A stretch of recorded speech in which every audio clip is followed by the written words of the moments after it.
Christine, if you've been watching Fox 11, you know we've been preparing a special report about taped conversations with Heidi Fleiss. Late this afternoon, we conducted an interview with Heidi. And so tonight, instead of the taped conversations, we bring you the interview with Heidi herself. I'm definitely a target. It's a boys' club. It's the boys protecting the boys. I'm 27. I'm scared to death what I'm facing. And here are these boys laughing at home, playing, all these rich, powerful men getting to do whatever they want. The essence of Heidi Fleiss's defense: if the allegations are true, the customers are just as guilty, even if they are in high-power positions. Would it be fair to say that perhaps some of the men who are making the laws and applying the laws are also involved in what they are trying to prosecute here? I would think so, without question of a doubt. LAPD has said they are not going after the alleged customers. Yeah, apparently we have some information, but the fact of the matter is it's not the type of information that we can act on in that regard. To simplify his words, customers have to be caught in the act. Not so, says Fleiss's attorney. Come on, not caught in the act. People get convicted of murder based on eyewitness testimony. You don't have to have videotape. You don't have to have an audio tape. That's silly. I read in Esquire magazine,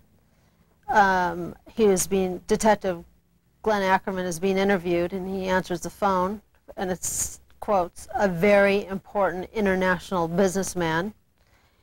He says, I may be in Heidi's trick book, and Glenn Ackerman reassures him, oh, you have nothing to worry about.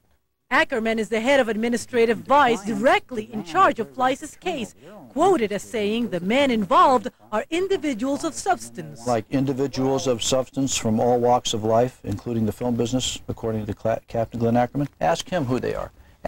Go interview Captain Glenn Ackerman and ask him who these individuals of substance from all walks of life are. I had some pretty good idea from the tapes we had that we obviously cannot refer to specifically. But it went way beyond just movie producers. You want us to name names? No, I don't want you to name names, but I do think people have the right. I mean, if you want to name names, you're more than welcome to. But I do want people to understand that we're not talking just about movie producers. We are talking about a hell of a lot more. Christine, neither my client nor I want to be responsible for ruining somebody else's life. I've been ripped to shreds, and I don't know if I could do it to someone else. Even if they're sitting at home supposedly laughing and talking to Ackerman, and you're going to take the rap for the whole thing? It makes me sick, and it goes through my head, and I waver. But it's a very tough decision. I feel like I've been thrown on I've been in a terrible car accident. I'm on a medical table. 10 doctors are operating, and no one has a medical license. Fleiss is not the only one affected. The LA office of the National Organization for Women has been receiving phone calls from women who say they used to work for Fleiss. These young women are afraid. They remain afraid. They're in a situation where it's the only thing they know how to do, so they've continued to do it.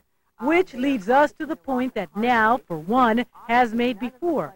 Was the Fleiss sting meant to stop prostitution? We need to find out what the motive is.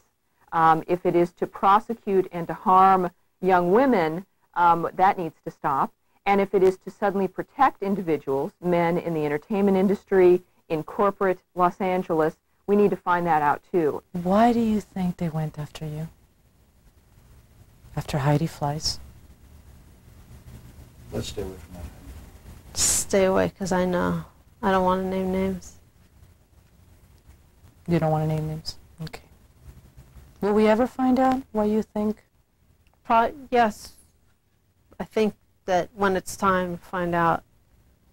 But right now, there's so many emotions inside, and so much goes through my head that I don't know sometimes would be my best judgment. The best judgment for now seems to be pajamas, which is what Heidi Fleiss is selling at this point. But really, what is her life like right now? How seriously is she taking these allegations, the possibility of ending up in jail? More on that from Heidi Fleiss herself tomorrow. All right. Thanks, Christine.